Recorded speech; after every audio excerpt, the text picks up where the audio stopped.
ప్రభునందు ప్రియులైన నా సహోదరి సహోదరులకు శుభములు తెలియజేస్తున్నాను. ఈరోజు వాక్య ధ్యానము కీర్తనలు 44వ అధ్యాయము 6వ వచనము.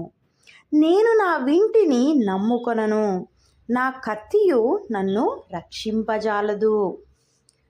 ఈ వాక్యాన్ని చదివినప్పుడు దావీదు ఎంత స్పష్టంగా రాస్తున్నాడంటే, దావీదు ఏం రాస్తున్నాడండి?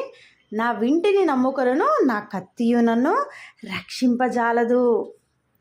దావీదు ఆయన చిన్నప్పటి నుంచి దేవునితో గడపడం వలన, దేవునితో దగ్గరగా ఉండి సహవాసం చేయటం వలన చిన్నప్పుడే ఒక అద్భుతమైన కార్యం చేశాడండి దావీదు. ఏం చేశాడు? గొలియాతును చంపేశాడు. ఎలా చంపాడు? గొలియాత్ ఏమో కొండంతున్నాడు, దావీదేమో చిన్న బండంతున్నాడు. కానీ దావీదు గొలియాతును ఏ ధైర్యంతో చంపడానికి సిద్ధపడ్డాడు? ఏ ధైర్యం అంటే, దావీదు ఏం చెప్తున్నాడు? నేను వింటిని నమ్ముకోలేదు, కత్తిని నమ్ముకోలేదు, ప్రభు అయిన యేసుక్రీస్తు నామంలో, నా దేవుని నామంలో నీ వద్దకు వచ్చానని సవాలు విసిరి మరి వడిసెతో రాయి విసరగానే ఆ రాయి ఏం జరిగిందండి? కరెక్ట్గా వెళ్ళి గొలియాతు నుదుటన తగిలింది. నిజంగా అక్కడ దావీదు ఎంత విశ్వాసాన్ని చూపించాడో! ఆ వడిస కరెక్ట్గా వెళ్ళి ఆ నుదురున తాకటం, అది నుదురిలో గుచ్చుకొనడం, అతను చనిపోవడం ఒక సెకండ్ టైంలోనే జరిగిపోయింది.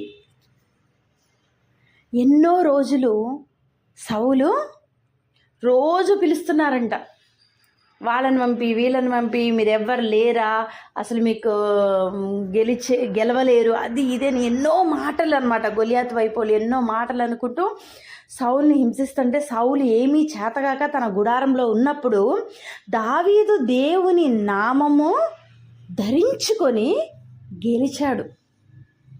ఈరోజు నేను ఈ వాక్యం ద్వారా నా సహోదరి సహోదరులారా, నేనేం చెప్పదలుచుకున్నానంటే, మీరు సౌలులాగా ఎదుటివారు అంటున్న మాటలు పట్టుకొని గుడారంలో కూర్చొని ఆలోచించే వారిలా ఉన్నారా?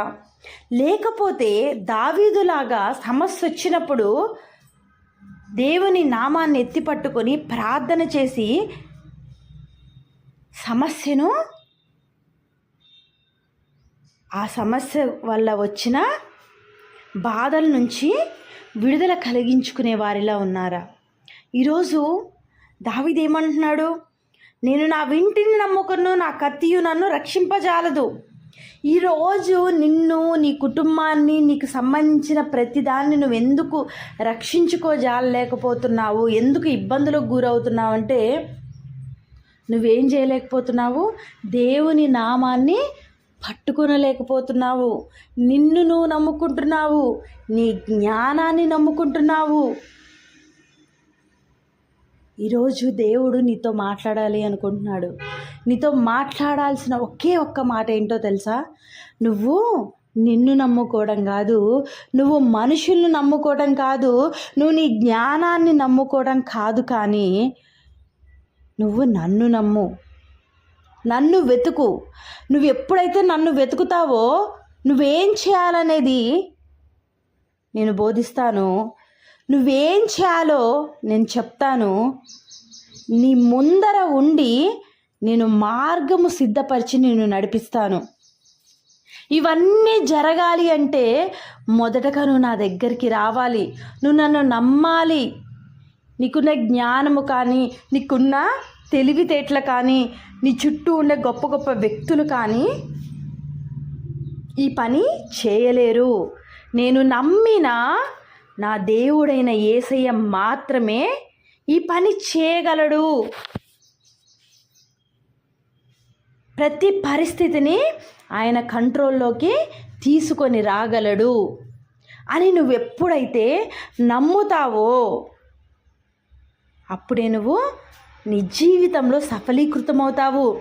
దావీదు కట్టెని నమ్ముకోలేదు, కత్తిని నమ్ముకోలేదు, ఒడిసెని నమ్ముకోలేదు, బల్లాన్ని నమ్ముకోలేదు.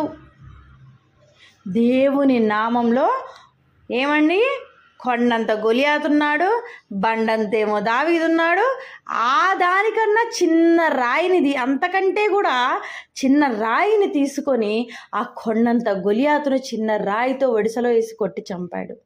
అంత తెలివితేటలు ఎక్కడి అండి? అంత జ్ఞానం ఎక్కడిది?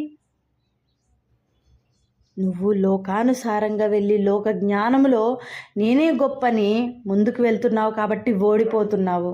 కానీ ఈరోజు దేవుడు ఏం చెప్తున్నాడంటే, నువ్వు నా దగ్గరికి రా, నేను నీకు సరైన జ్ఞానాన్ని ఇస్తాను, సరైన పద్ధతిలో నిన్ను నడిపించి మనుషులందరి ఎదుట నేను నిలబెడతాను.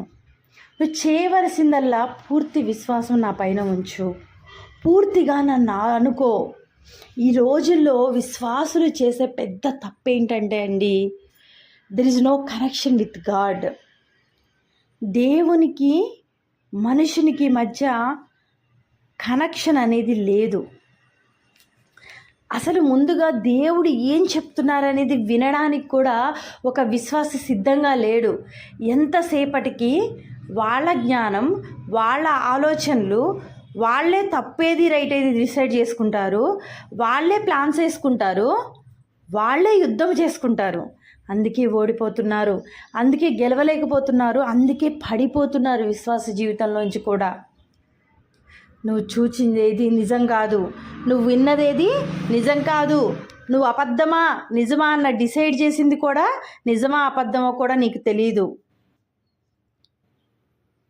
ఇవన్నీ నువ్వు తెలుసుకోవాలంటే, నీకు ఒక వివేకము రావాలంటే, జ్ఞానం రావాలి అంటే దేవుని దగ్గరకు రావాలి. నువ్వు దేవునితో అంటుకట్టబడి ఉండాలి. విశ్వాసులమని చెప్పుకుంటున్నాం కానీ దేవునితో అంటుకట్టబడలే.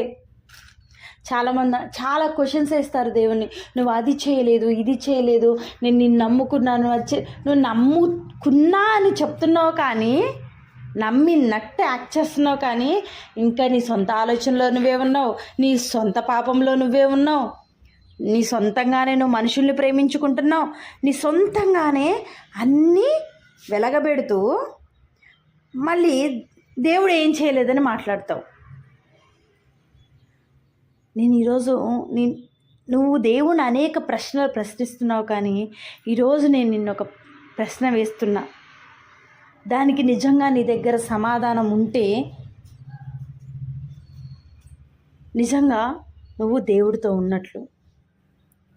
ఏం ప్రశ్న వేస్తున్నానంటే, నువ్వు నీ జీవితంలో క్లిష్ట పరిస్థితులు వచ్చినప్పుడు దేవుణ్ణి అంటుకొని ఉంటున్నావా? దేవుని పాదాల దగ్గర కూర్చుంటున్నావా?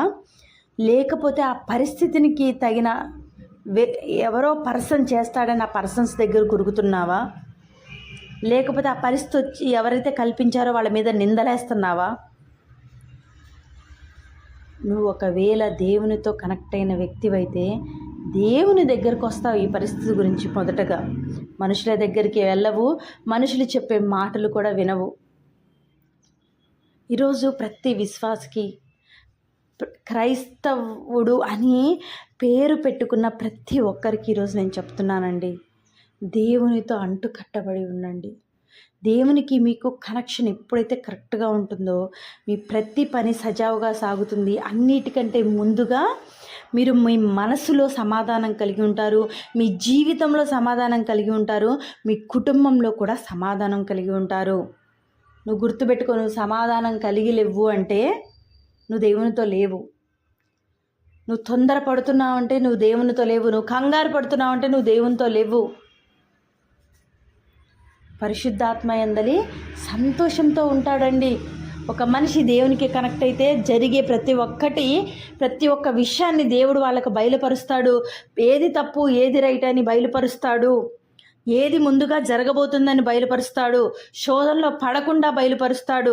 ప్రతిదీ బయలుపరిచి సక్రమమైన మార్గంలో నడిపిస్తాడు. సమాధానంగా ఉంచుతాడు. నీ హృదయంలో సమాధానం ఎప్పుడు చెక్కు చెదరదు. ఈ లోకము దాని ఆశ గతించును. నువ్వు దేనికోసమైతే పరుగులెడుతున్నావో, దేనికోసమైతే ఉత్సుకత చూపిస్తున్నావో వాటన్నిటిని మాని దేవుని పాదాల దగ్గర కూర్చో. మొదటగా దేవుని నువ్వు సొంతం చేసుకో. అప్పుడు ఈ లోకము నీ పాదాల దగ్గరకు వస్తుంది. నువ్వు అనుకున్న ప్రతి పని దేవుడు యుద్ధం చేసి నీ దగ్గరకు తీసుకొస్తాడు. ఈ రోజుతో ఈ వాక్య భాగం ముగించటమైనదండి. మరొక దినము మరొక వాక్యంతో మరలా కలుద్దాం. ఈ వాక్యం విని వదిలేసే వారిగా మాత్రం ఉండకండి. ప్రార్థన చేయండి, స్తుతించండి, బైబిల్ వాక్యాన్ని ధ్యానించండి. ఊరికే ఇట్లా వరుస పెట్టి చదువుకుంటూ ఫాస్ట్గా బైబిల్ కంప్లీట్ చేసామన్నది కాకుండా ఆ వాక్యాన్ని ధ్యానించండి. దేవుడు మిమ్మల్ని అందరినీ సమృద్ధిగా దీవించునుగాక. ఆమెన్.